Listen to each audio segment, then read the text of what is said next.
ছিল না, এটা পরিকল্পিত হত্যাকাণ্ড ছিল, জামার পরিকল্পিত হত্যাকাণ্ড ছিল, পরিকল্পনা করে করা হয়েছে।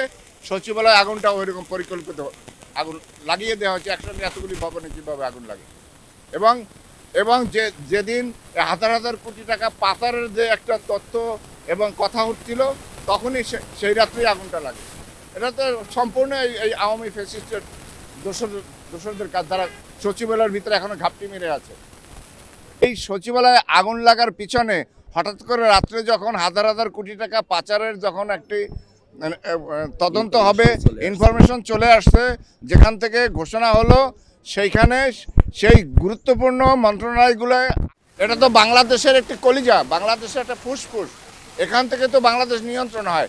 এটাকে যদি শেষ করা যায়, বাংলাদেশটাকে বসিয়ে দেওয়া যাবে এবং বাংলাদেশটাকে উন্নতির দিকে, সামনের দিকে আগায় নেওয়ার জন্য যারা বাধা সৃষ্টি করতেছে, তারাই এই কাজগুলো পরিকল্পিতভাবে করতেছে।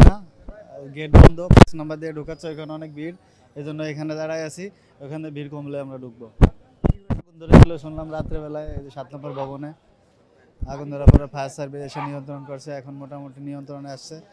এখন যারা সচিবালয়ের কর্মকর্তা কর্মচারীরা আছে ঢুকতেছে আস্তে আস্তে। আগেই তারা আসার আগেই 8-10টা রুমে আগুন অলরেডি জ্বলছে। কিন্তু প্রশ্ন হলে ফায়ার সার্ভিসের অফিসার সচিবালয় তো একদম নিকটে, তারা এত দেরিতে কেন নিউজ গেল ফায়ার সার্ভিস? এটা বোঝা যায় যে আগুন লাগুক পরিকল্পিত করেছে। এবং কালকে ছিল ক্রিসমাস ডে, হলিডে, সারাদিন এই মতিঝিল সচিবালয় পাড়া একদম অফ, লোকজন নাই। লোক ছিল শুধু সিকিউরিটি গার্ড যারা, তারা আজকে সিকিউরিটি গার্ডগুলো ধরা হোক, এখানে যারা ডিউটিতে ছিল, রোস্টারে ছিল, সব তথ্য বের হয়ে আসবে। এটা আহামরি পিসের কিছু না। এখন প্রযুক্তির যুগ ভাই, মোবাইল আপনি ক্যাশ না করলে কাকেই ধরতে না পারবেন।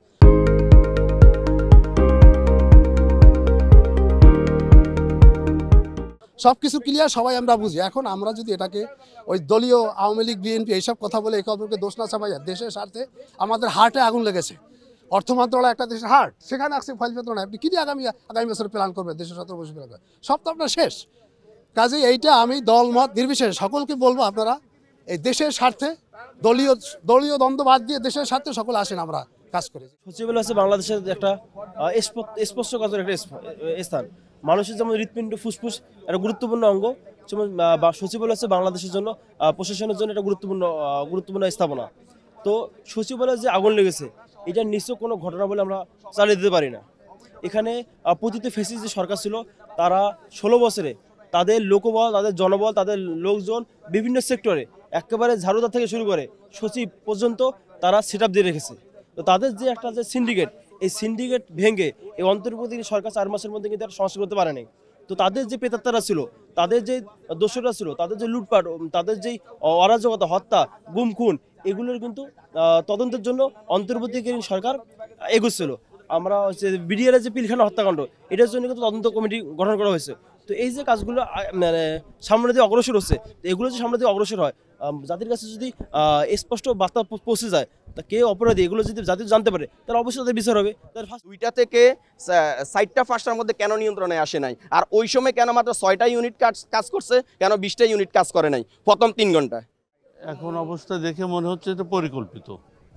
এটা কীভাবে পরিকল্পিত এটা বলতে পারবো না, তবে আগুন লাগলে তো একটি জায়গা ক্ষতিগ্রস্ত হবে, শর্ট সার্কিট হলে। এটা তো কয়েক জায়গায়, একটা ভবন ধরেই ধ্বংস। এখানে তো মনে হচ্ছে পরিকল্পিত।